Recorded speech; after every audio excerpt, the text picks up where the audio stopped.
From the trade desk of dailyforex.com, this is Christopher Lewis looking at the dollar Canadian pair for the May 24th Forex session. As you can see, we've had a rather parabolic move over the last couple of weeks, and as a result, we did smash into the 103 level during the Wednesday session. Looking at this chart, you can see I have the 98 level marked and the parity level marked, as well as 101 and 103. And the reasoning for this is I had essentially considered this one consolidation area with a very thick resistance area at the top. In other words, it was a 100 pip thick line essentially. And you can see we did smash out of that.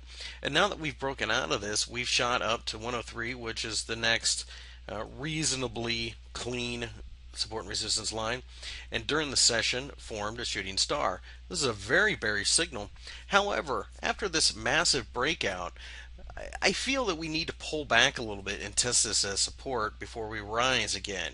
Because of this, I'm not overly excited about shorting this pair, although I do see a short-term possibility in it if we do break the bottom of the candle for the Wednesday session. A break at the top would smash us through the 103 level, and that would be an extremely aggressive move, which would be very bullish as well. This setup, though, to me, smacks of a pullback and a retest before we go higher. Remember, this is a risk-on, risk-off pair, and it is influenced highly by the oil markets, and as such, it does make sense that with oil falling, that this, of course, would move inversely as it is a weakening of the Canadian dollar. Looking at the pair, I see that the 101 to parity level should be supportive now, and I am looking for a fall of maybe 100, 150 pips, and then I want to see some type of supportive action down there. For those of you that are a little bit more aggressive, though, I mean, certainly you can sell this. That is a trade that I would do in times past. But as I do not choose to spend all day in front of the computer, I don't like to babysit trades that are counter trend like this when I see an obvious setup a couple days later. And that's essentially the lesson in this video, is that there's a very real possibility that there may be something in this trade for both the bears and the bulls. A break in the low could reasonably send this down to 101 without really changing the scenario.